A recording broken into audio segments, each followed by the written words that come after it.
warahmatullahi wabarakatuh.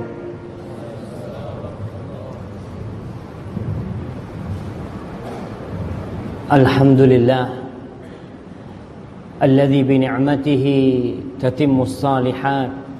Segala puji bagi Allah Jalla Jalaluh, yang karena nikmatnya kebaikan-kebaikan menjadi sempurna,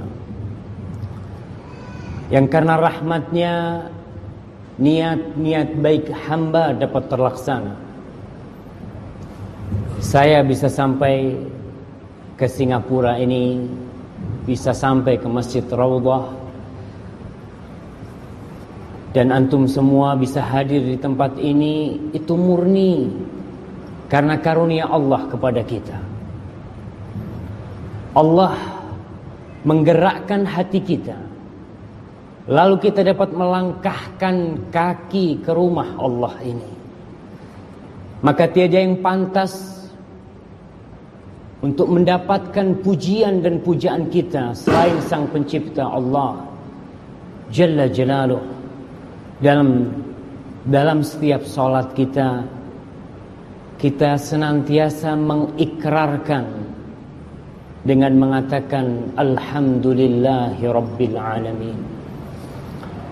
Allahumma salli wa sallim wa zid wa barik wa an'im ala abdika wa rasulika habibina wa nabiyina Muhammad. Ya Allah, semoga salawatmu, semoga salammu, semoga berkah dan nikmatmu senantiasa kau tambahkan untuk hamba kekasihmu, untuk Nabi kita Muhammad sallallahu alaihi wasallam, yang hari ini adalah hari Jumat, dan kita sebagai umatnya Nabi Muhammad pada hari Jumat diperintahkan untuk banyak-banyak bersalawat buat Rasul sallallahu alaihi wasallam. Kira-kira hari ini sudah berapa kali kita bersalawat buat Nabi? Kalau melihat wajah-wajah yang ada di sini, ini sepertinya hitungannya sudah ribuan salawat, Masya Allah. Dan semoga salawat itu bersambung untuk keluarga beliau, untuk istri-istri Nabi kita, untuk Khadijah, untuk Aisyah, untuk Hafsah, dan untuk istri-istri yang lainnya, dan juga untuk anak cucu beliau dan para sahabat Nabi yang mereka telah berjuang dan mereka dipilih langsung oleh Allah untuk melanjutkan perjuangan Rasul sallallahu alaihi wasallam. Sehingga kita yang berada di negeri Singapura ini boleh merasakan nikmatnya Islam, nikmatnya ruku, nikmatnya sujud, nikmatnya bermunajat kepada Allah Jalla Jalaluh. Amma ba'd, ma'asyiral muslimin wal muslimat rahimakumullah.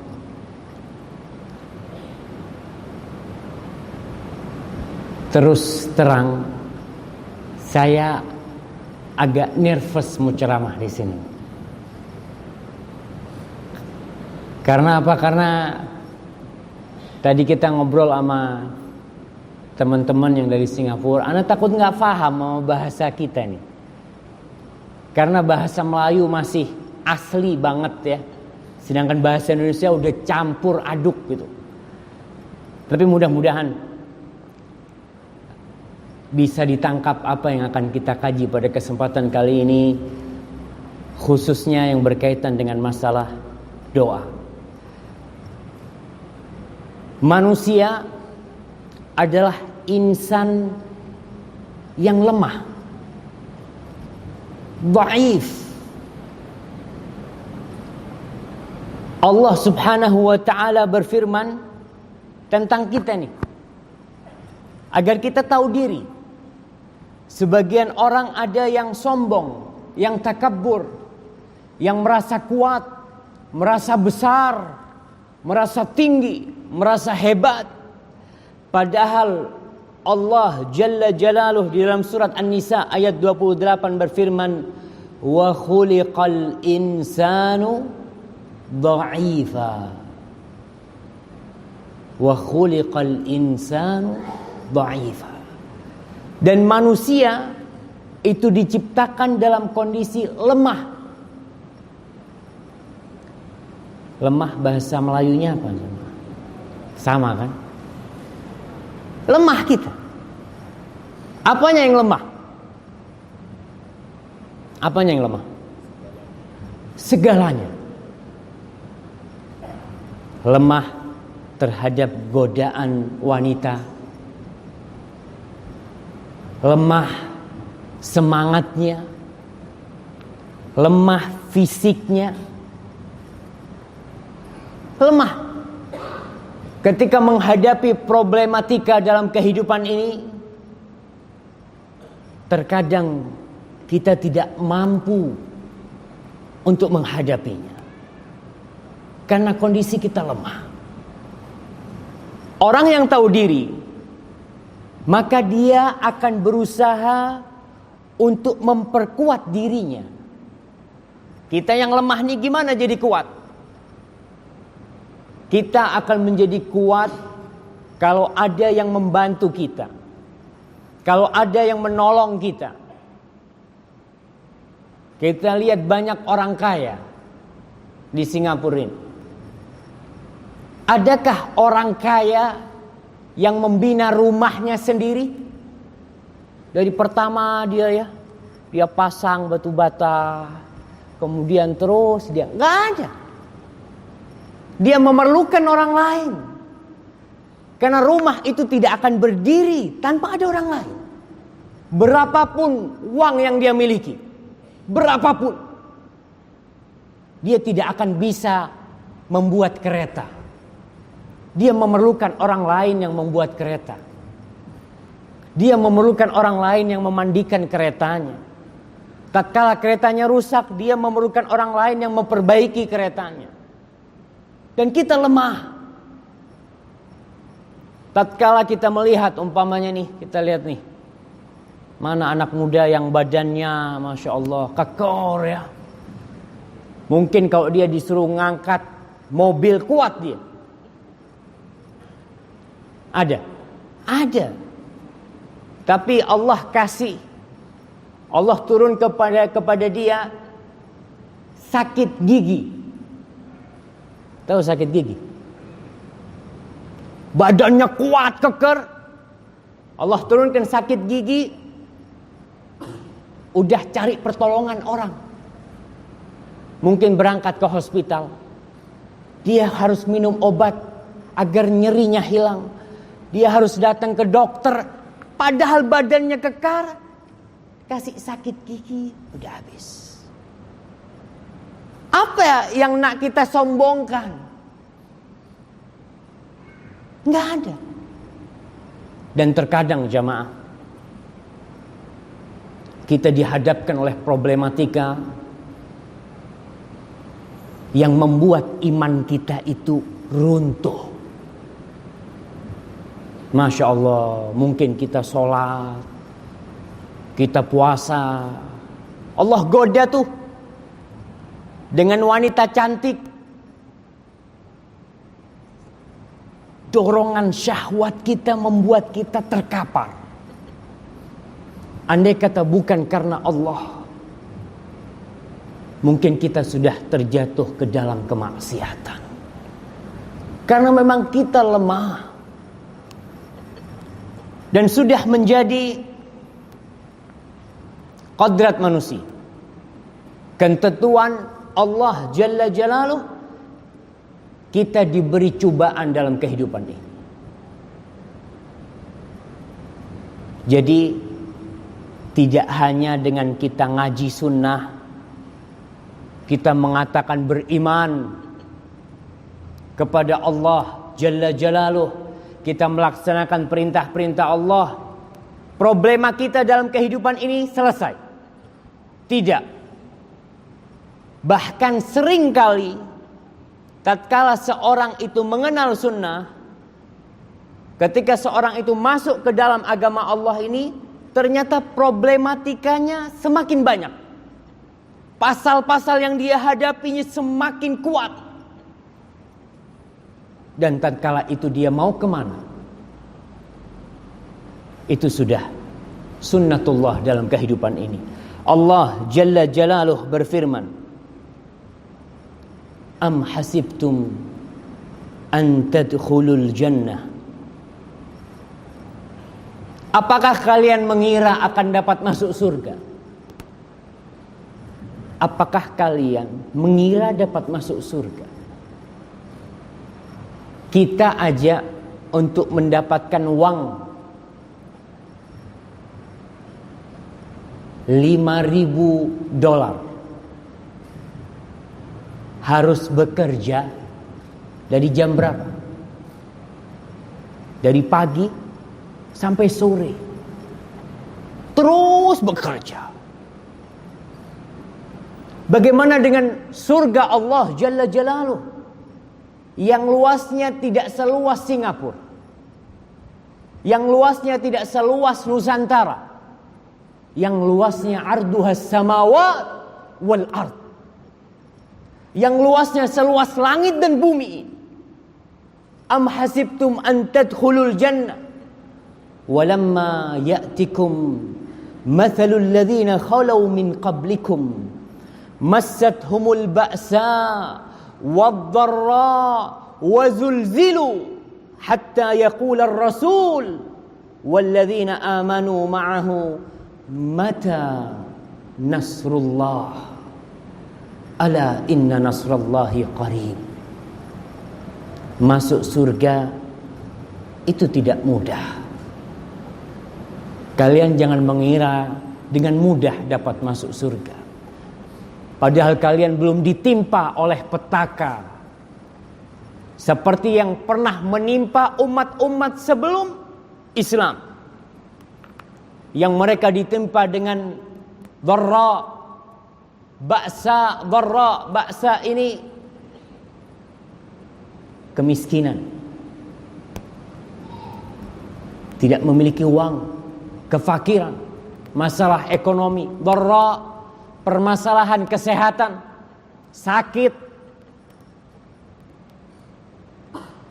Kalian belum ditimpa seperti itu, kemudian kalian ingin masuk surga. Wazulzilu, bahkan mereka digoncangkan hatinya dengan berbagai macam pasal problematika dalam kehidupan ini, sehingga mereka berkata, Nabi, Rasul, utusan Allah dan orang-orang yang beriman berkata, mata nasrullah, kapan pertolongan Allah itu datang? Kapan pertolongan Allah itu datang? Dikarenakan yang mereka hadapi sudah begitu dahsyat.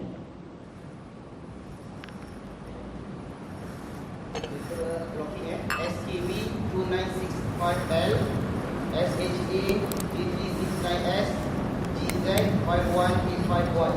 Tolong tidak beraan, orang tak keluar.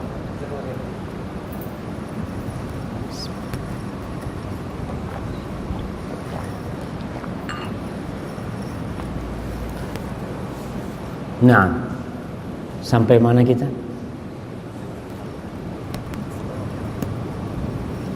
Jadi intinya, kita kalau mau enak, mau nyaman, itu harus berjuang, harus berkorban. Al-Imam Asy-Syafi'i rahimahullahu ta'ala pernah ditanya, ayyuhuma afdal, ayyumakkana ar-rajul aw yubtala? Mana yang lebih afdal, mana yang lebih utama seorang itu yumakkan fil ard, diberi kedudukan, diberi nikmat, diberi kekayaan, lalu dia bersyukur kepada Allah, dengan orang yang diberi cobaan dalam kehidupan ini dan dia bersabar? Mana yang lebih utama? Mana yang lebih utama? Jadi orang kaya yang bersyukur atau jadi orang miskin yang bersabar? Mana yang utama? Kata Imam Syafi'i rahimahullahu ta'ala, la yumakkan hatta yubtala. Orang itu tidak akan diberi kedudukan, diberi kemuliaan, diberi kekayaan sampai dia itu dicoba dulu oleh Allah Jalla Jalaluhu. Dan itu sunnatullah. Nabi Muhammad alaihi salatu wassalam, apakah perjalanan beliau sampai wafatnya beliau itu nyaman terus? Tidak. Beliau diusir dari kampungnya, beliau disakiti. Baru setelah itu mendapatkan kedudukan, menjadi khalifah di kota Madinah. Nabi Yusuf alaihissalam, kapan dia menjadi raja di Mesir? Menjadi orang terpandang di Mesir kapan? Setelah dibuang di hutan, setelah dijual, setelah digoda dengan wanita, setelah dimasukkan penjara, dimasukkan jail, baru setelah itu mendapatkan kedudukan. Itu sunnatullah. Ma'asyiral muslimin rahimakumullah. Manusia akan mengenal jati dirinya ketika dia susah. Kalau dia lagi senang, biasanya lupa. Kalau nggak punya uang, dia keluar rumahnya dengan hati yang penuh pengharapan kepada Sang Pencipta. Ya Allah, kata dia, nggak punya uang ya Allah. Tapi kalau banyak uangnya, terkadang tidak datang ke masjid. Tapi kalau nggak punya uang, Masya Allah, sebelum semua datang sudah ada di saf awal dia tuh. Karena dia tahu dia memerlukan Allah Jalla Jalaluhu. Nggak ada yang bisa bantu dia kecuali Sang Pencipta. Dan Allah memerintahkan kepada kita untuk berdoa, untuk memohon. Kau lemah, nggak bisa apa-apa. Semua yang jadi mudah itu karena Allah yang memudahkan. Maka Allah memerintahkan kepada kita untuk kembali kepada Sang Pencipta. Allah berfirman, wa qala rabbukum ud'uni astajib lakum.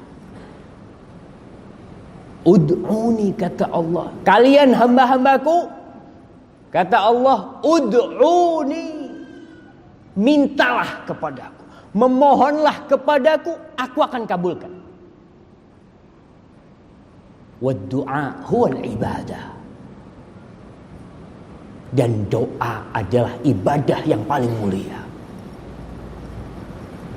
Jadi jangan merasa sudah tidak memerlukan Allah karena sihat, karena kaya, karena semua urusannya sudah dimudahkan, sehingga dia merasa ya udah tidak butuh, tidak memerlukan bantuan Sang Pencipta. Padahal dia harus ingat, wa khuliqal insanu dha'ifa.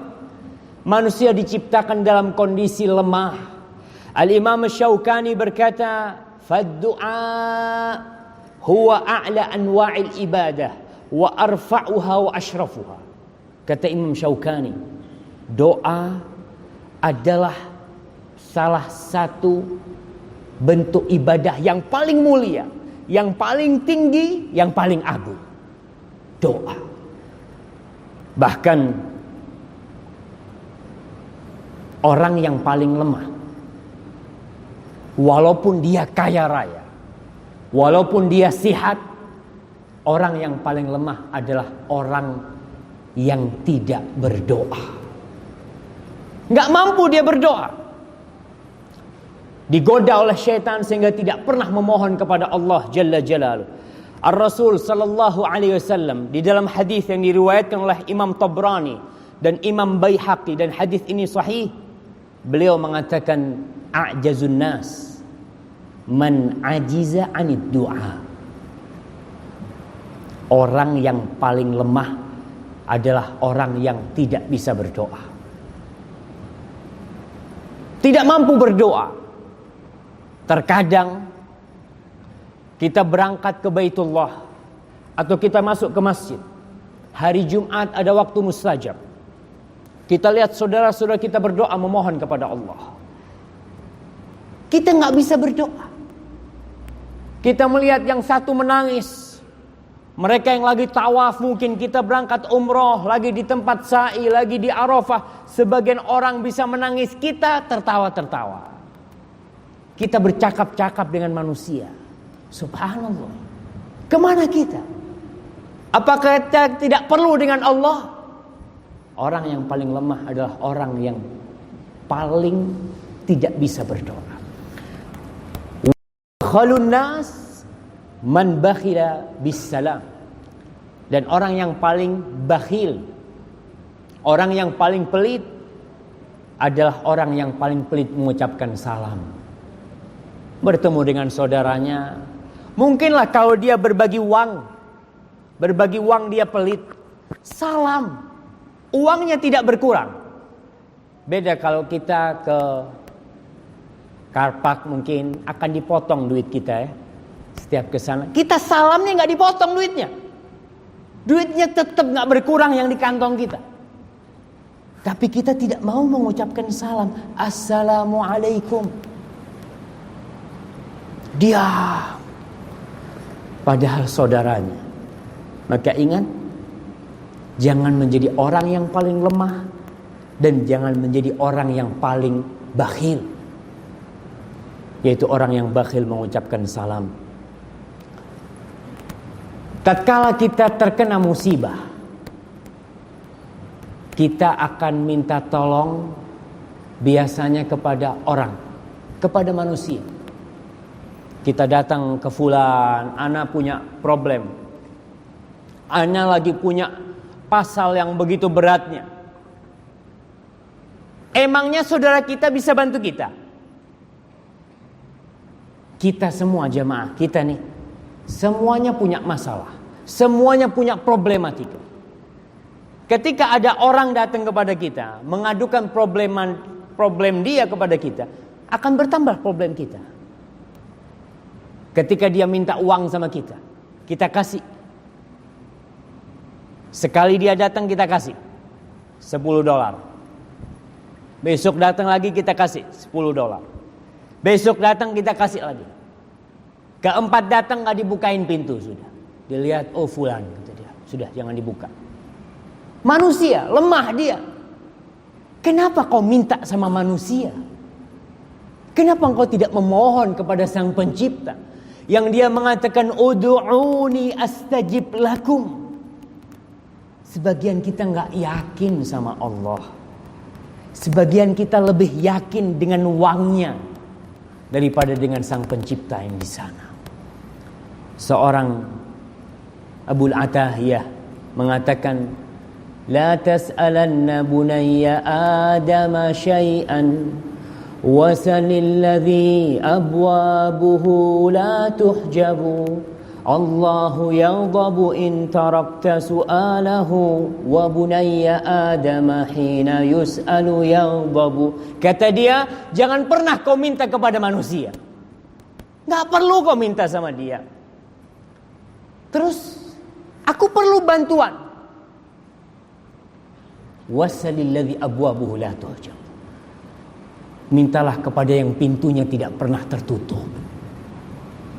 Kita punya teman, jam 10 malam sudah ditutup pintunya. Datang besok, mintalah kepada yang pintunya tidak pernah ditutup.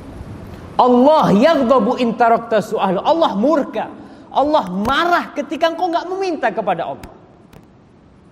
Sedangkan manusia, bedanya manusia sama Allah, manusia kalau dimintain tolong sekali, dua kali, tiga kali, yang ada dia yang marah.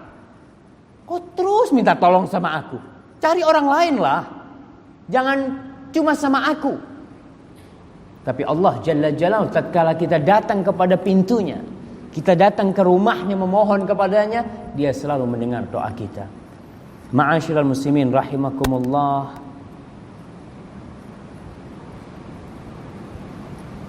Ketika ada kawan kita yang berjanji berikrar, aku akan membantumu. Apapun masalahmu, apapun problematikamu, kau datang sama aku. Maka kalau sama manusia, kita akan datang sama dia. Allah Jalla Jalaluhu berjanji semua permohonan kita, semuanya, baik yang kecil yang besar, akan dikabulkan oleh Allah, apa saja. Karena itu sudah janji Allah.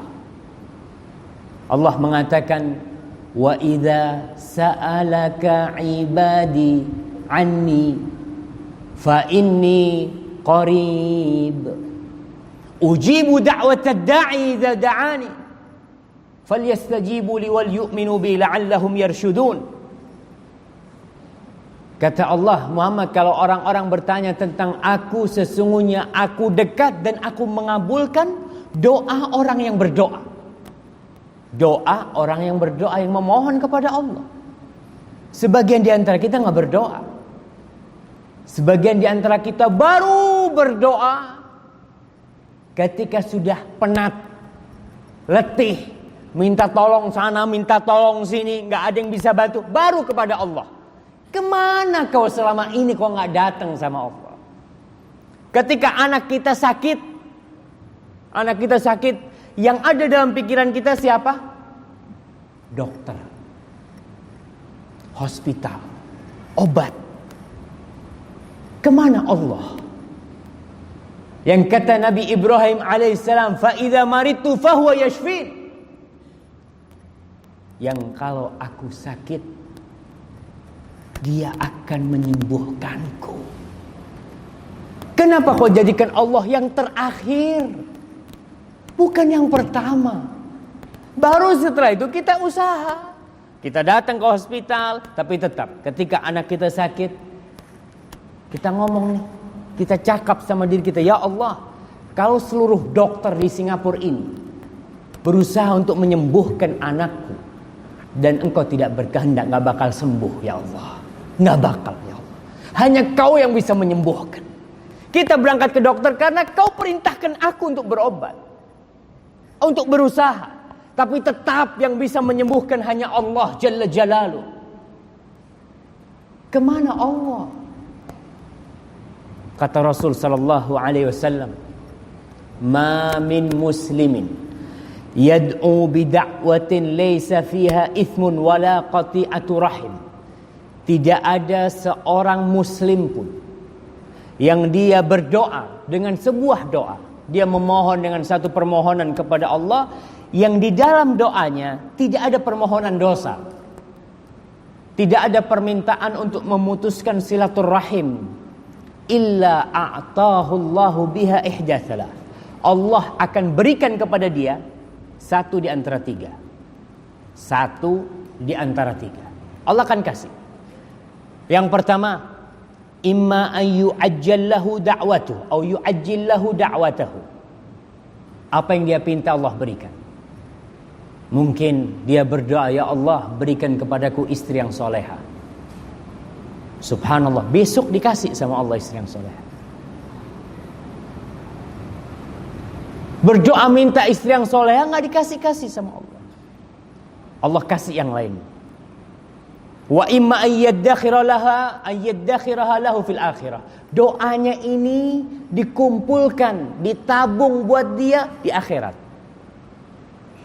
Karena terkadang kita lebih memerlukan doa itu di akhirat daripada di dunia. Yang ketiga, wa imma an yasrifa anhu minasu' mithlah. Allah palingkan musibah, kejahatan yang akan menimpa kita yang sama kedudukannya sama doa itu. Mungkin kereta kita akan tabrakan. Kita memohon anak kepada Allah, nggak dikasih-kasih anak, tapi kita nggak pernah tabrakan, selamat terus. Itu dari mana? Dari doa kita, dari permohonan kita. Ketika Nabi menyampaikan ini, para sahabat berkata, qalu idzan nukthir. Kalau semua permohonan kita ada jawabannya, Allah kabulkan dengan satu dari tiga, maka kita akan memohon banyak-banyak kepada Allah. Apa kata Rasul sallallahu alaihi wasallam? Allahu akbar. Allah akan memberikan lebih banyak. Lebih banyak jamaah. Di dalam sebuah hadis qudsi, Allah Subhanahu wa taala berfirman, "Ya ibadi, law anna awwalakum wa akhirakum wa insakum wa jinnakum qamu fi sa'idin wahidin fasa'aluni fa'ataitu kulla wahidin minhum mas'alatah ma naqasa dhalika min mulki syai'a illa kama yanqusul mikhyatu idza udkhila al-bahra." Kata Allah, andai kata semuanya, manusia yang pertama sampai yang terakhir, bangsa jin yang pertama sampai yang terakhir, mereka itu berdiri semuanya di sebuah medan, semuanya berdiri. Kemudian semuanya memohon. Yang ini minta menjadi raja, yang ini minta menjadi ulama, yang ini minta menjadi orang terkaya di dunia. Semua minta dengan permohonan. Kemudian kata Allah, aku berikan apa yang mereka pinta, semuanya. Itu tidak akan mengurangi yang aku miliki, kecuali seperti berkurangnya air laut ketika jarum dimasukkan kemudian diangkat, jamaah. Gak ada yang berkurang. Tinggal kita yang banyak-banyak memohon kepada Allah Subhanahu wa ta'ala. Dan jangan meninggalkan doa, baik dalam kondisi suka atau duka. Karena Allah murka, Allah marah kalau kita nggak berdoa. Kalau kita tidak memohon kepadanya, Allah akan marah kepada kita. Kita lihat para nabi. Para nabi itu orang-orang yang sudah dicintai Allah, yang mereka tidak perlu berdoa. Allah sudah tahu kalau mereka memerlukan bantuan Allah. Allah uji mereka dengan ujian yang begitu beratnya. Coba kita lihat Nabi Nuh alaihi salam. Nabi Nuh, berapa tahun dia berdakwah di kaumnya? Berapa tahun jamaah? 950 tahun. Dalam kondisi yang begitu menyakitkan hati, dia memohon kepada Allah, la tadhar 'alal ardi minal kafirin dayyara. Ya Allah, jangan biarkan satupun orang kafir di muka bumi ini. Allah kabulkan doa. Tidak ada satupun orang kafir yang hidup di masa Nabi Nuh. Anaknya pun habis yang kafir. Yang tersisa hanya yang ada di atas perahu Nabi Nuh alaihissalam. Nabi Ibrahim alaihissalam. Ada di antara kita yang tidak punya anak? Ada? Ada enggak yang enggak punya anak? Coba angkat tangan. Kalau yang muda-muda tak punya anak ya belum nikah mereka lah. Tapi yang udah tua, yang udah umur 60 tahun belum punya anak, ada? Enggak ada. Alhamdulillah semuanya punya dzurriyyah thayyibah insyaallah. Nabi Ibrahim sudah tua renta, enggak punya anak. Tapi dia tetap berdoa memohon kepada Allah Subhanahu wa taala. Dan Allah kasih anak. Sudah tua, istrinya tak bisa punya anak, mandul istrinya. Tapi Nabi Ibrahim mengatakan, Rabbi habli minas salihin. Ya Allah, berikan kepadaku keturunan yang soleh. Mungkin kalau sekarang ada orang umurnya 60 tahun, udah putih jenggotnya, rambutnya udah putih, kemudian berdoa, ya Allah berikan kepadaku keturunan. Apa kata orang? Ente gak bercermin tuh, masih mau punya anak udah tua gitu. Gak apa-apa. Kitanya yang jadi masalah, putus asa. Kayaknya gak mungkin nih udah. Kata dokter udah mandul, gak bisa punya anak nih. Subhanallah. Kau percaya sama dokter?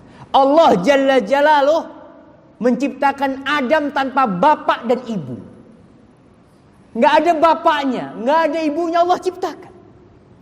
Allah menciptakan Hawa tanpa ibu. Allah menciptakan Isa alaihi salam tanpa bapak. Innama amruhu idza arada syai'an an yaqula lahu kun fayakun. Selesai. Kita cuma memerlukan Allah mengatakan kun. Ya Allah, kau katakan kun, selesai. Nabi Ibrahim alaihissalam, bagaimana dakwah beliau? Tapi kita perlu ingat, kita akan diuji. Perjalanan hidup itu isinya semuanya ujian dari Allah Subhanahu wa taala. Dan yang paling besar ujian dan cobaannya adalah para nabi. Nabi Ibrahim alaihissalam hendak dilemparkan ke dalam api. Dan apinya besar. Orang-orang tidak bisa mendekat kepada api. Sehingga mereka membuat manjanik. Apa manjanik itu? Manjanik itu seperti katapil ya. Yang besar, yang untuk melempar apa? Dulu kalau perang-perang dulu itu untuk melempar batu seperti itu. Nabi Ibrahim ditaruh di atas sana. Karena mereka tidak bisa meletakkan Nabi Ibrahim di api. Apinya besar sekali.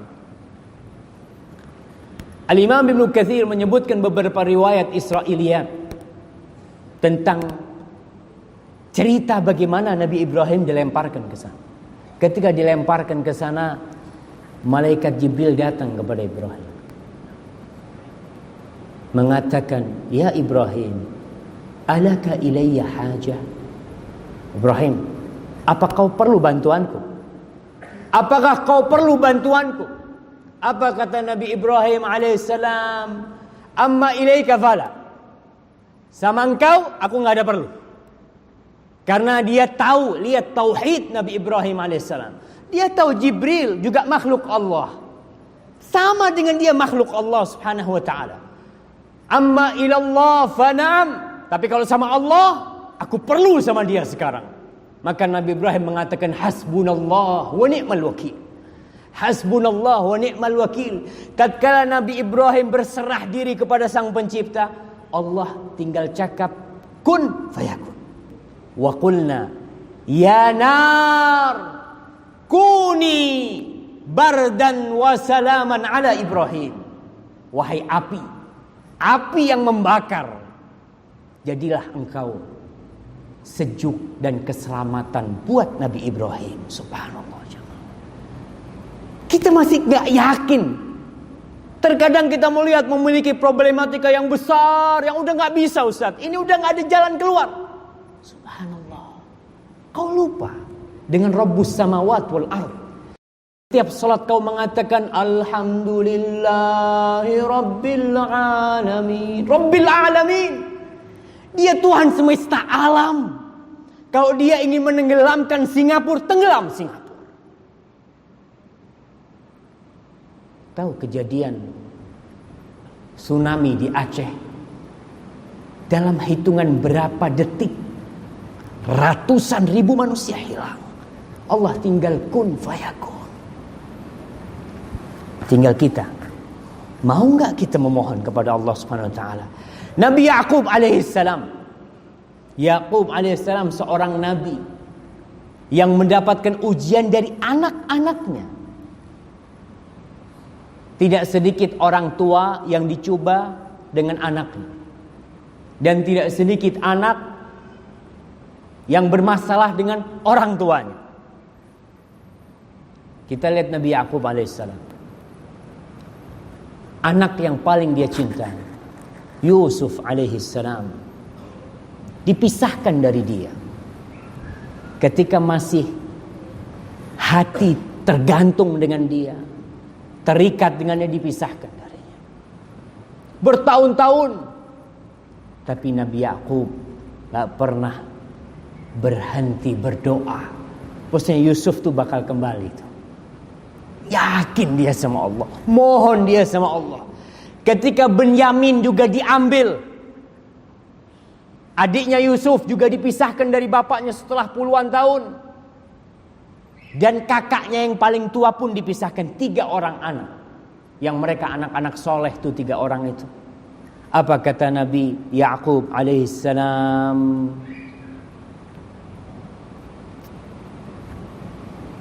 bal sawwalat lakum anfusukum amra fasabrun jamil asallahu an ya'tiyani bihim jami'an. Ketika tiga dipisahkan, Nabi Yakub mengatakan, kalian diperbudak oleh jiwa kalian, oleh nafsu kalian, oleh syahwat kalian. Fasabrun jamil. Sabr jamil. Kita diperintahkan untuk sabar yang cantik. Gimana tuh sabar yang cantik? Para ulama menafsirkan sabrun jamil alladzi la syakwa ma'ahu wala jaza. Kesabaran yang tidak ada pengaduan kepada manusia. Kita kena musibah, kita kena petaka. Sabar yang cantik itu adalah sabar yang tidak perlu kita cerita sama teman-teman kita. Banyak di antara kita kalau kena musibah, dia cerita sama sahibnya, sama kawannya, Allahu Akbar, anak kena musibah. Tapi kalau dapat uang banyak nggak cerita dia.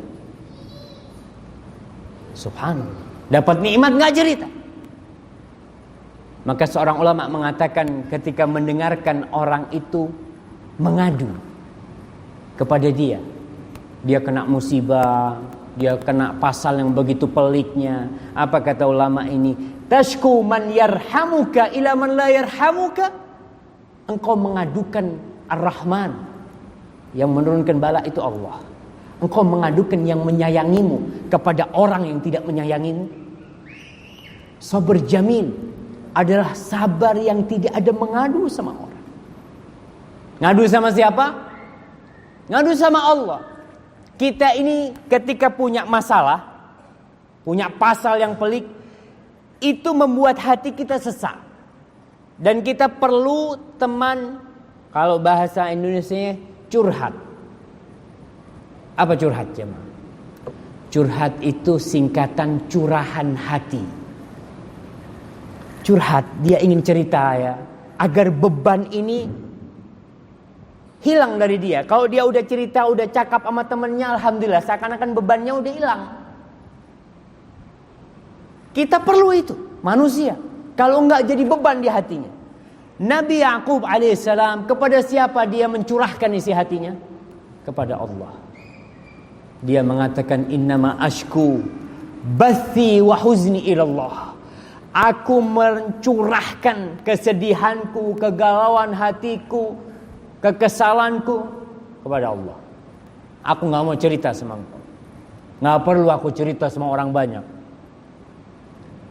Ketika tiga dipisahkan, Nabi Yakub berkata, asallah an ya'tiyani bihim jami'an. Semoga Allah mendatangkan semua tuh anakku yang tiga tuh. Semuanya datang semua. Dan datang semua jamaah. Nabi Yusuf, Benyamin dan kakaknya yang paling, semuanya datang. Nabi Ayub alaihissalam. Singapura ini terkenal dengan hospitalnya yang bagus. Bahkan orang-orang berduit, beruang di Indonesia, kalau mau berobat kemana? Datang ke Singapura nih. Tapi terkadang dia sampai ke Singapura, katanya dokter tidak ada obatnya. Ini udah nggak ada obat. Ini penyakit sudah tinggal nunggu mati. Kadangkala dokter mengatakan kira-kira sisa baki 4 bulan ini. Nabi Ayub terkena penyakit yang aneh. Kepada siapa dia meminta? Dia tahu bahwa ada yang bisa menyembuhkan penyakitnya. Maka dia mengatakan, anni massaniyad-dur wa anta arhamur rahimin. Lihat nih adabnya para nabi. Ketika berdoa, ketika memohon kepada Allah, anni massaniyad-dur, aku terkena penyakit ya Allah. Dia tidak mengatakan engkau yang membuat aku sakit, tidak. Dia mengatakan aku terkena penyakit, dan Nabi Ayub tidak minta disembuhkan. Dia hanya mengatakan wa anta arhamur rahimin, dan engkau adalah zat yang paling mengasihi, yang paling merahmati. Sudah. Dia minta itu. Allah tinggal kun fayakun, langsung sembuh tuh Nabi Ayub alaihissalam. Terkadang kita lebih percaya sama dokter daripada sama Allah Jalla Jalaluhu. Dokter mengatakan nggak bisa sembuh, ya udah selesai. Tunggu mati sudah. Beli kain kafan dan beli kuburan sudah. Subhanallah. Putus asa kita berdoa. Jangan jemaah. Nabi Zakaria sama seperti Nabi Ibrahim. Dia sudah tua renta. Disebutkan oleh para ahli tafsir umurnya sudah 100 tahun. Rambutnya sudah putih. Jenggotnya sudah putih. Tulang-tulangnya sudah lemah. Tapi dia selalu berdoa minta keturunan. Minta anak dia. Dia mengatakan Rabbi habli min ladunka dzurriyyatan thayyibah innaka sami'ud du'a. Ya Allah, ya Rabbku, berikan kepadaku dari sisimu dzurriyyah thayyibah, keturunan yang baik, sesungguhnya engkau maha mendengar doa. Dan dia mengatakan walam akun bidu'aika rabbi syaqiyya. Tidak pernah aku dengan memohon kepadamu jadi susah hidupku, enggak pernah ya Allah. Terus minta sampai tua renta, terus minta. Kenapa kok malu mau minta sama Allah? Kadangkala istri kita, sebagian di antara kita, istrinya sudah umur 50 tahun. Dia umur 60 tahun. Ketika umur 30 sampai umur 50 doa terus minta anak. Umur 50, ya kayaknya susah udah punya anak. Istri ini sudah 40 tahun, gimana kalau nanti hamil? Susah kata dia. Subhanallah. Akhirnya berhenti berdoa. Berhenti memohon kepada Allah Subhanahu wa taala. Jamaah, mohon, minta sama Allah. Enggak rugi kita memohon kepada Allah, enggak bakalan rugi. Karena kita akan mendapatkan jawaban satu dari 3 hal. Katanya Umar bin Khattab radhiyallahu taala anhu. Dia mengatakan, "Inna la nahmilu hammal ijabah wa innama nahmilu hammad du'a."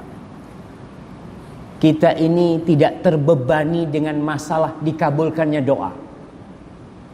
Yang jadi beban buat kita adalah doa. Ketika tidak bisa berdoa, seharian tidak berdoa, ketika orang sujud memohon kepada Allah, tengah malam memohon kepada Allah, kita tidur.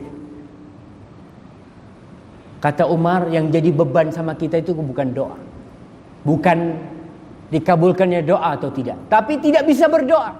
Fa idza ulhimna ad-du'a fa ma'ahul ijabah. Kalau kita bisa berdoa, pasti ada jawabannya, pasti sudah. Karena Allah mengatakan ud'uni astajib lakum. Allah mengatakan hal itu. Nabi Zakaria alaihissalam setelah 100 tahun lebih dikasih anak. Siapa anaknya Nabi Zakaria? Siapa anaknya Nabi Zakaria jemaah? Ana minum dulu ya. Bismillah.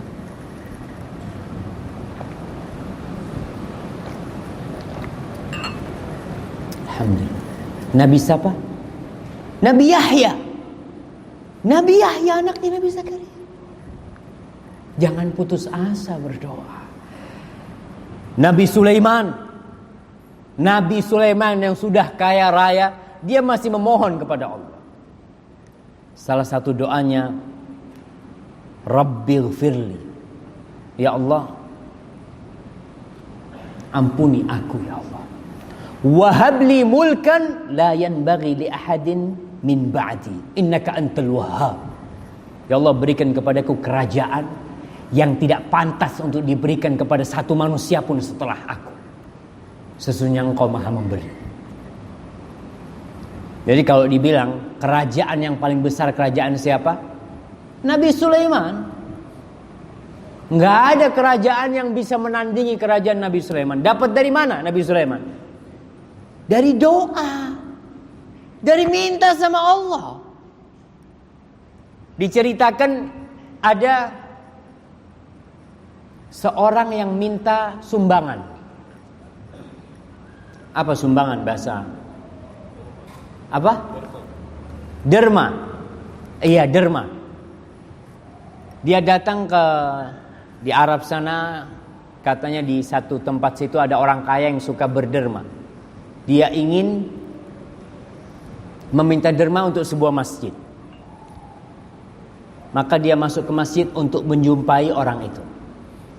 Ternyata selesai sholat isya, semua orang sudah pada pulang. Orang kaya itu sholat sunnah, kemudian berdoa. Semua sudah pulang. Orang kaya ini belum pulang dari masjid. Tadi yang mau minta derma itu mendekat kepada orang kaya ini. Lalu dia berdoa. Mendengar orang kaya ini berdoa, minta rizki. Katanya orang yang minta derma ini, subhanallah, ini udah banyak duitnya masih berdoa minta rizki. Udah banyak uangnya masih berdoa minta rizki. Aku akan minta sama Allah juga, kata dia. Pulang dia. Ada apa nak minta sama dia? Dia pulang dan memohon kepada Allah Subhanahu wa taala. Ketika kita mohon sama Allah, Allah itu akan kirim rizki jamaah kepada kita. Wa man yattaqillah yaj'al lahu makhrajan wa yarzuqhu min haitsu la yahtasib. Allah akan kasih asalkan kita bertakwa, kita memohon kepada Allah Subhanahu wa taala. Nabi Yunus di perutnya ikan paus mohon sama Allah. Apa doanya Nabi Yunus alaihissalam? Apa jemaah? La ilaha illa anta subhanaka inni kuntu minadh zalimin. Itu doanya Nabi Yunus tuh. Minta dia di perutnya ikan, dia yakin ada yang bisa mengeluarkan dia dari perut ikan itu. Ada, dia tahu. Dan dia yakin Allah mendengar doa dia. Seharusnya di perut ikan mati, tapi hidup. Maka sekali lagi, tidak ada yang berat sebenarnya.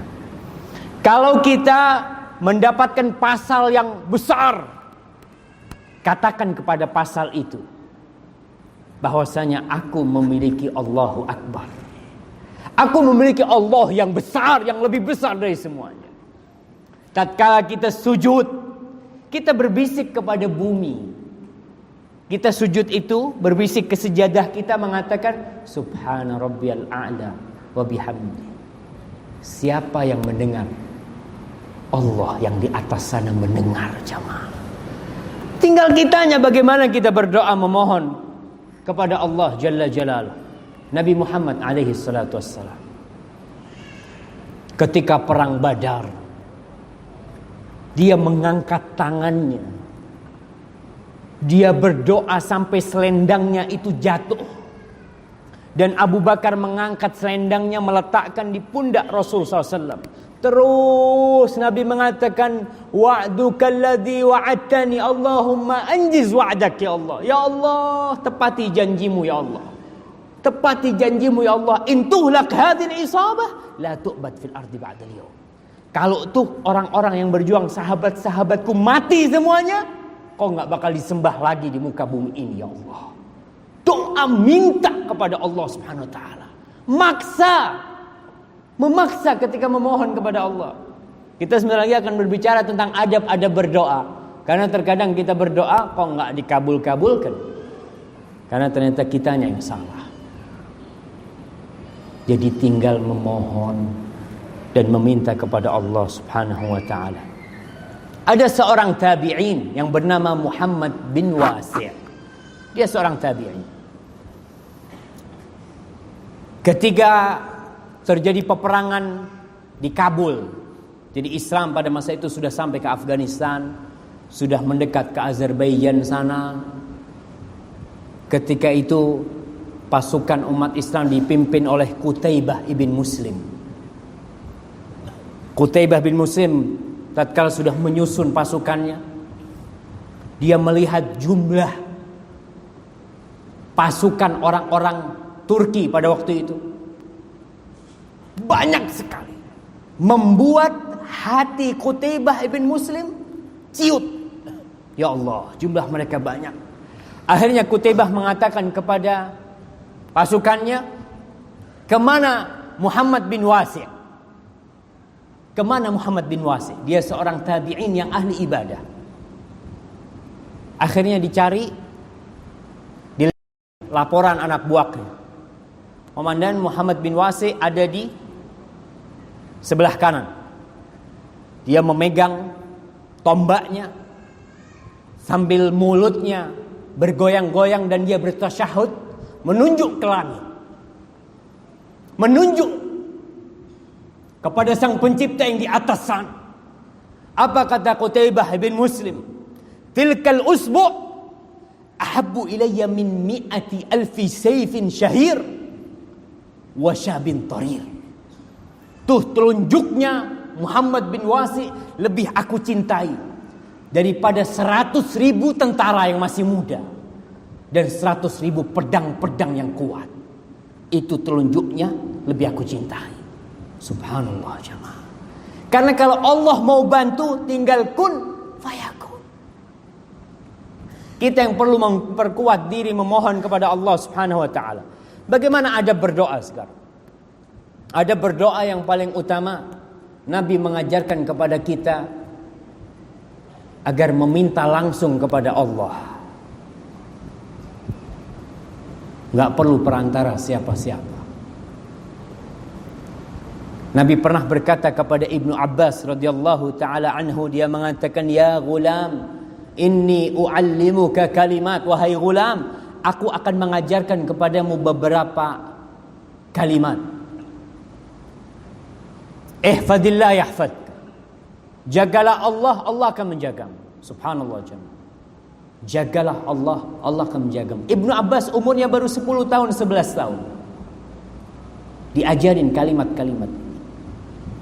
Jadi kita ketika punya anak,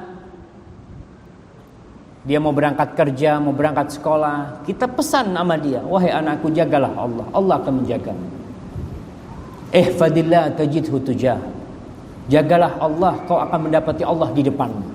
Setiap ada masalah tinggal kita mengatakan ya Allah, Allah mudahkan.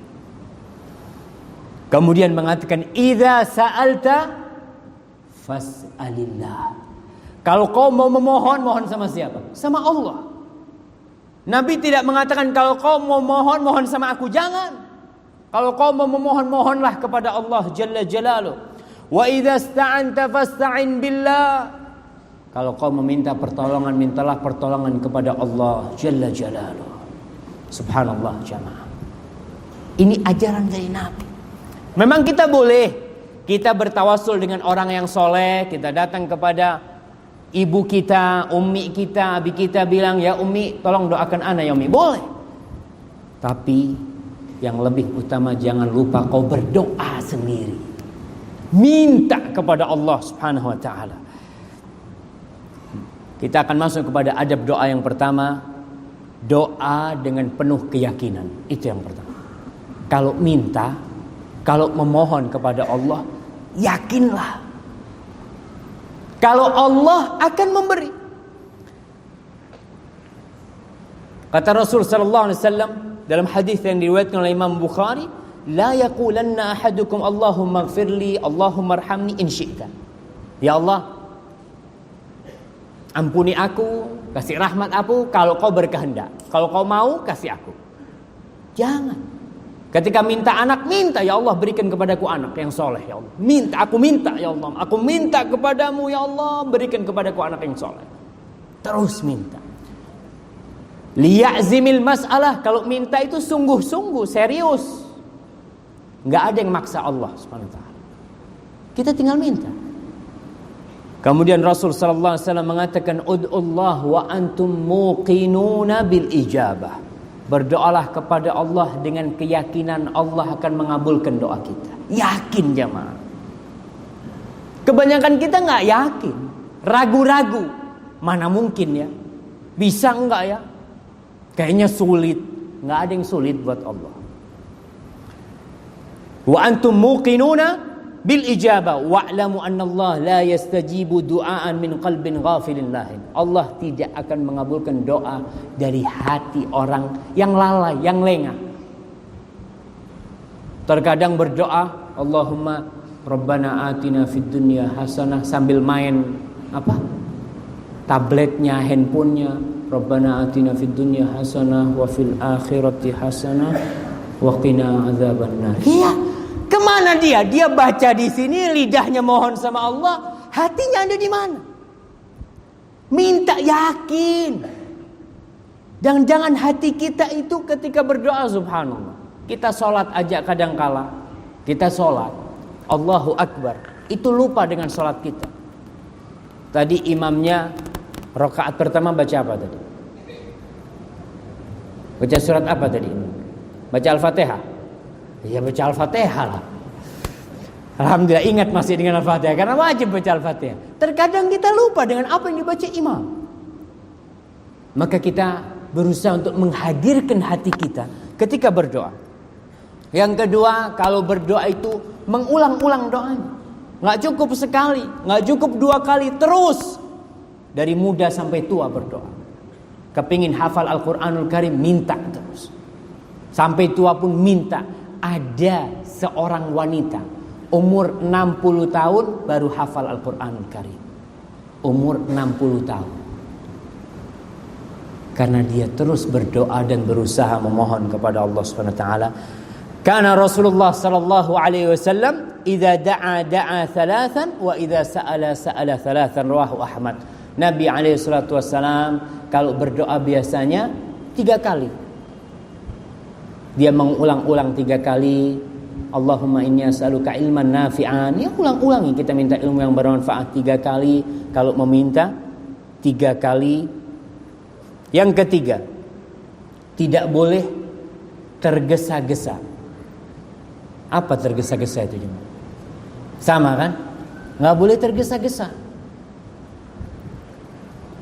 Berdoa 2 tahun, minta anak, nggak dikasih-kasih, kayaknya udah nggak dikasih sama Allah. Itu tergesa-gesa.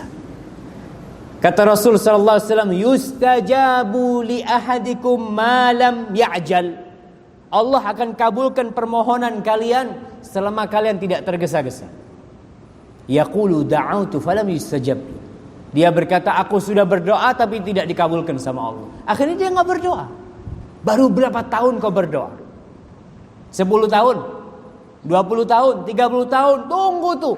Nabi Nuh alaihissalam sampai berapa tahun jemaah? 950 tahun. Antum mah umurnya nggak sampai ya. Ya paling nggak sampai mati terus berdoa, minta sama Allah Subhanahu wa taala. Dan jangan sampai mengatakan, kadangkala kita bertemu sama kawan, kau berdoa sama Allah, mohon sama Allah. Aku sudah mohon tiap malam, tapi nggak dikabulkan. Nah itu nggak dikabulkan. Nggak perlu cerita sama teman kita udah memohon nggak dikabulkan. Ketika teman kita mengatakan kau berdoa, iya aku akan terus berdoa. Besok ketemu lagi, tahun depan berjumpa lagi. Dan kawan kita mengatakan, kau berdoa sama Allah. Jangan pernah mengatakan aku sudah berdoa. Tapi katakan aku akan terus berdoa. Aku akan terus memohon kepada Allah Subhanahu wa taala. Yang keempat, ada berdoa itu mencari tempat-tempat dan waktu-waktu yang mustajab. Kita cari kapan waktu yang mustajab. Umpamanya antara azan sama qomat, ya, berdoa. Ketika tasyahud akhir sebelum salam, doa. Ketika semua orang tidur, kita bangun tuh. Kita memohon kepada Allah. Karena di sepertiga malam akhir itu Allah mengabulkan doa hamba. Mohon sama Allah. Pasang tuh alarmnya. Diceritakan ada seorang lelaki yang rumahnya sempit. Yang rumahnya sempit, dia ngomong sama istrinya, gimana nih rumah kita sempit nih. Ya udah kita doa malam hari. Akhirnya yang bangun istrinya dahulu. Istrinya bangun, suaminya nggak bangun. Akhirnya si istri doa, ya Allah, nih suamiku katanya mau doa tapi nggak doa, ya Allah, aku aja yang doa. Akhirnya si suaminya bangun. Ya Allah, aku aminkan doa istriku ya Allah. Kata istrinya, kok nggak berdoa? Ya udah, sama seperti doamu aku minta. Sama yang kau minta. Dia minta, terus dia berdoa. Allah berikan jamaah. Allah berikan. Ketika semua orang tidur, kita minta. Pernah Hasan al-Basri datang seorang lelaki kepada dia, wahai Hasan al-Basri, aku nih alhamdulillah punya semuanya, orang kaya. Padahal aku banyak berbuat maksiat. Tapi dia diberi rizki sama Allah, diberi kenikmatan, tidak ada yang diharamkan dari dirinya. Hasan al-Basri bertanya kepada dia, apakah engkau sholat tahajud? Kata dia, enggak. Cukup sebagai kesengsaraan buat engkau. Tatkala Allah mengharamkan buat dirimu, bermunajat kepada dia. Nikmatnya kita ngobrol, bercakap sama Allah itu subhanallah. Itu lebih nikmat dari semua yang ada di muka bumi ini. Tatkala semua orang tidur, kita mengatakan Rabbana hablana min azwajina wa dhurriyyatina qurrata a'yun. Tatkala kita mengadukan permasalahan kita kepada Allah Subhanahu wa taala, cari waktu-waktu mustajab, tempat-tempat mustajab. Karena di situ Allah akan mengabulkan doa kita lebih besar harapan. Yang kelima, ketika berdoa tidak usah dengan suara yang keras-keras sehingga membangunkan orang yang tidur. Enggak perlu. Allah itu mendengarkan doa kita. Sedang-sedang saja. Allah mengatakan wala tajhar bi salatika wala tukhafit biha. Kalau berdoa tidak perlu kau dengan suara yang keras atau dengan suara yang tidak terdengar.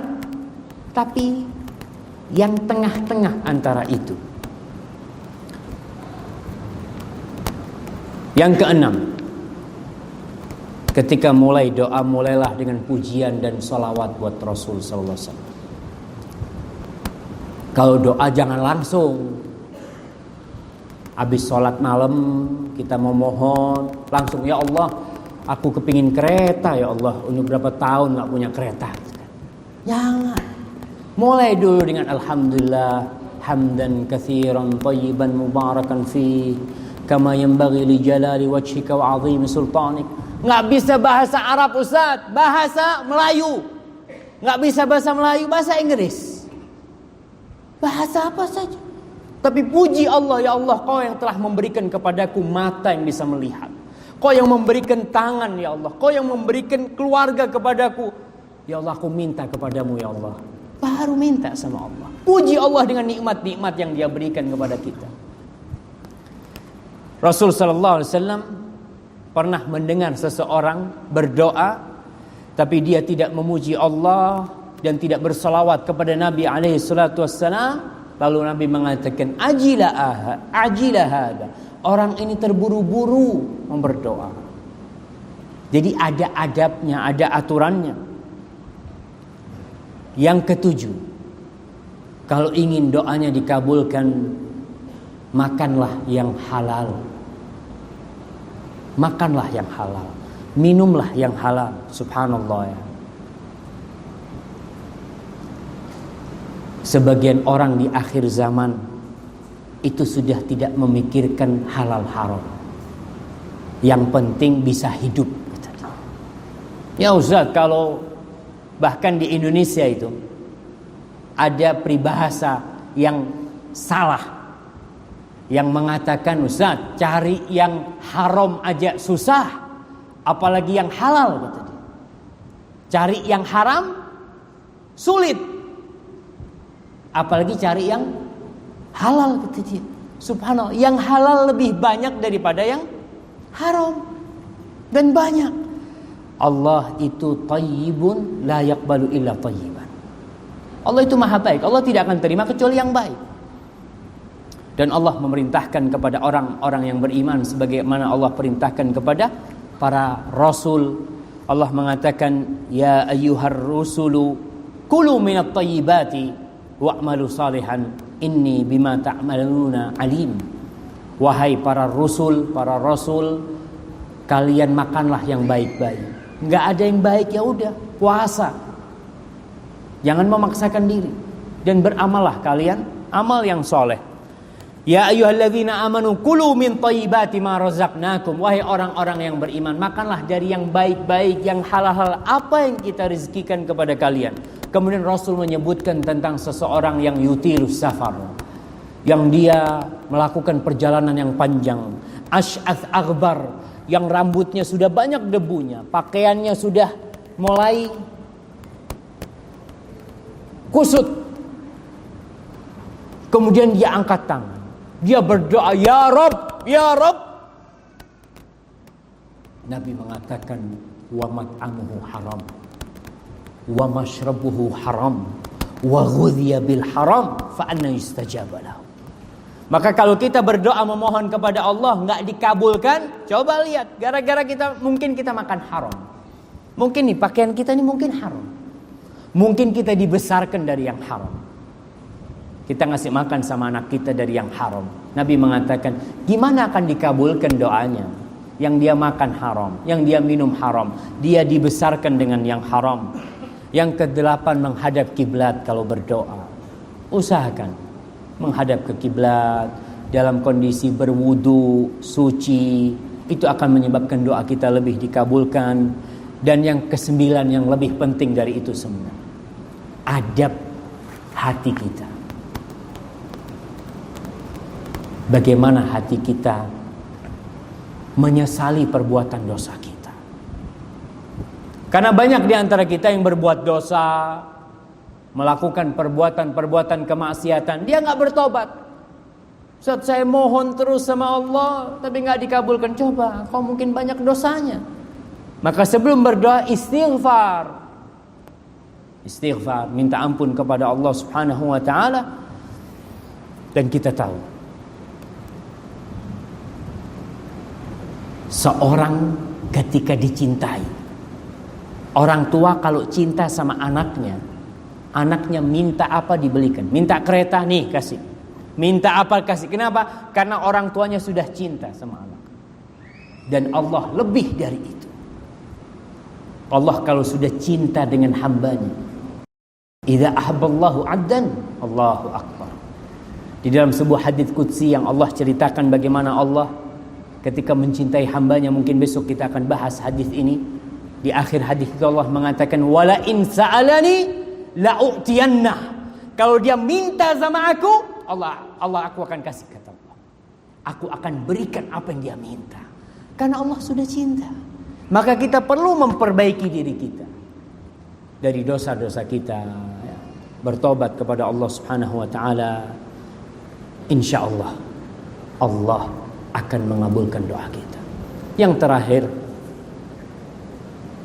jangan bosan berdoa. Jangan bosan berdoa.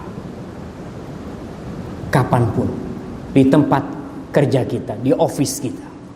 Kita masuk ke kantor, kita ada pasal nih yang berat. Sudah duduk di kantornya, di office-nya. Ya Allah, naik keretanya, masuk rumahnya, kemanapun kita. Apapun masalah yang kita hadapi, kita tidak akan bisa menyelesaikannya bila Allah tidak membantu kita. Bahkan Aisyah meriwayatkan hadis bagaimana seorang mukmin itu diperintahkan berdoa sampai dalam urusan sandalnya. Sandalnya putus, ketika kita mau menyambung atau pakaiannya rusak, kita mau jahit itu minta tolong sama Allah. Di antara doa Nabi,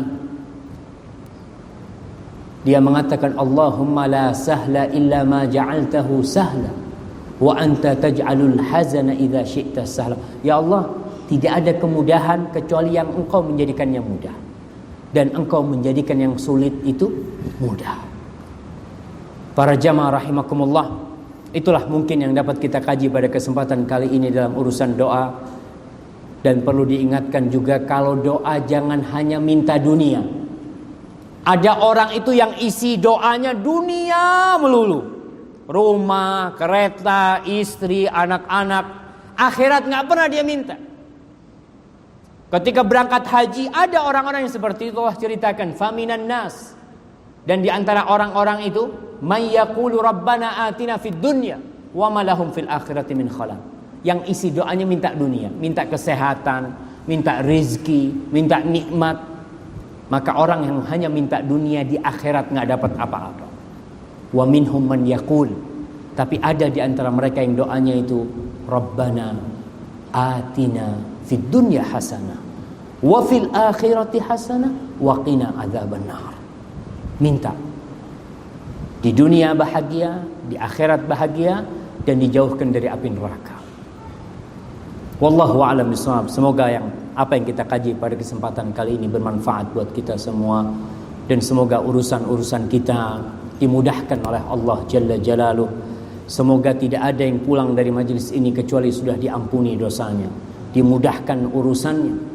Allahumma la tada' lana dhanban illa ghafartah, wala 'aiban illa satartah, wala hajatan min hawaijid dunya hiya laka ridhan walana fiha salah illa qadaitaha ya rabbal alamin. Barakallahu fikum. Nah, kalau mungkin ada soalan, tafadhal ya di sana.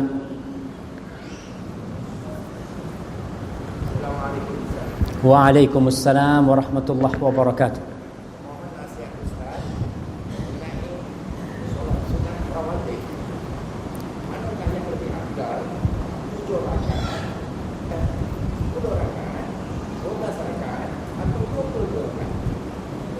Naam, barakallahu fiik.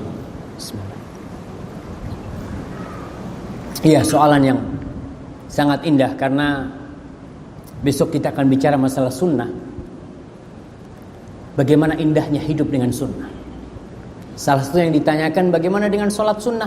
Kita ingin doa kita dikabulkan, kita harus dekat sama Allah Subhanahu wa taala. Mana yang lebih afdal? Sholat rawatib itu 10, 12, 22 atau 32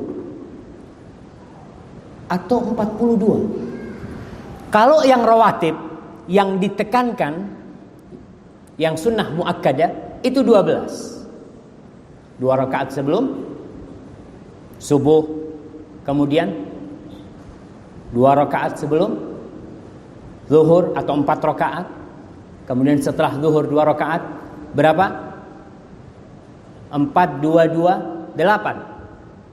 Kemudian ba'da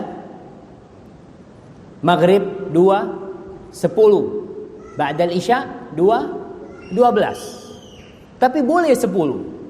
Tapi tentu yang lebih utama 12. Kemudian boleh ditambah, seperti umpamanya qabliyah isya. Rasul sallallahu alaihi wasallam mengatakan bainal adzanain shalah. Di antara 2 azan ada salat sunnah. Jadi kita boleh salat sunnah sebelum isya, sebelum maghrib, sebelum asar. Nabi alaihi salatu wasallam mengatakan rahimallahu imra'an shalla qabla al-'asri arba'an. Allah merahmati hambaku yang sholat sebelum asar 4 rakaat. Jadi ada sunnah yang berkaitan dengan sholat tadi, ada sunnah yang mutlak. Umpamanya setelah maghrib kita sholat 2 rakaat, udah rawatibnya. Tapi kita gak ada kerjaan, aku mau sholat sunnah lagi 2 rakaat, boleh ditambah. Jadi sholat sunnah mutlak ya, 2 lagi, mau 2 lagi, anak mau nunggu isya, mau sholat sunnah, gak apa-apa. Tapi tidak termasuk yang rawatibnya tadi seperti itu. Wallahu a'lam bishawab. Naam, tafadhal. Tinggal 5 menit lagi nih. Katanya sampai jam 10. Karena sebagian jamaah sudah ngantuk-ngantuk jamaah. Naam, kalau tidak ada soalan insyaallah tafadhal.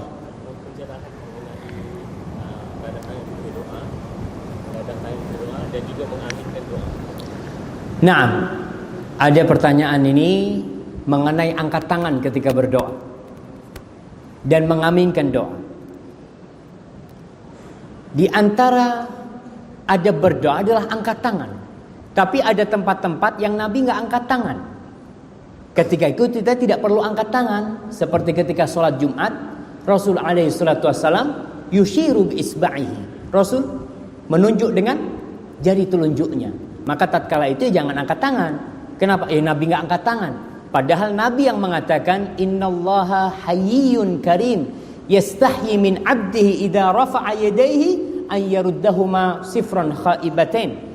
Kata Rasulullah SAW, sesungguhnya Allah itu maha pemalu dan maha mulia. Allah itu malu kalau seorang hamba angkat tangan berdoa kemudian Allah tidak kasih apa yang dia minta. Bagaimana angkat tangan? Memang banyak model angkat tangan ya. Apakah angkat tangan seperti ini?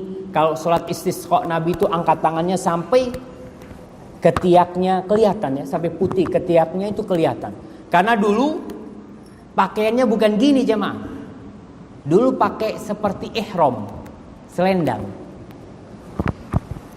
Jadi kalau angkat tangan kelihatan seperti itu.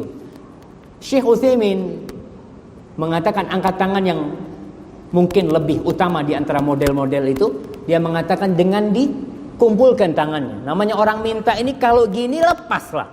Dia minta seperti ini, walaupun yang lainnya boleh. Yang seperti apa? Angkat tangan itu boleh. Jadi waktu angkat tangan adalah waktu-waktu yang memang mutlak. Kita boleh angkat tangan untuk berdoa di sana, memohon kepada Allah Subhanahu wa taala. Adapun mengaminkan doa, ya ketika waktu-waktu tertentu. Seperti ketika sholat Jumat, ketika istisqa, ketika waktu-waktu yang memang doa Nabi bersama-sama sahabatnya mengaminkan, kita mengaminkan doa itu. Tapi di waktu-waktu yang beliau tidak doa bersama-sama, ya kita doa sendiri-sendiri. Karena bagaimana Nabi mengajarkan kepada kita itu umatnya pandai. Umat Islam itu harus bisa berdoa. Karena ada generasi di umat Islam ini yang tidak bisa berdoa. Bisanya amin. Bisanya cuma amin. Banyak jemaah haji itu kalau pulang biasanya kan diminta berdoa. Karena dia dikatakan udah orang, wah ini udah haji, udah alim ya. Dia suruh berdoa gak bisa berdoa. Kenapa? Karena selama ini dia cuma amin. Bisanya cuma amin. Orang tua harus mengajarkan kepada anaknya agar dia bisa berdoa. Kalau orang tuanya yang doa terus, kapan anaknya bisa berdoa? Anaknya cuma amin terus. Enggak. Nah, kau minta sama Allah. Apa yang kau inginkan, minta sama Allah SWT. Diajarin doa. Nabi mengajarkan kepada sahabatnya doa-doa. Wallahu a'lam bishawab.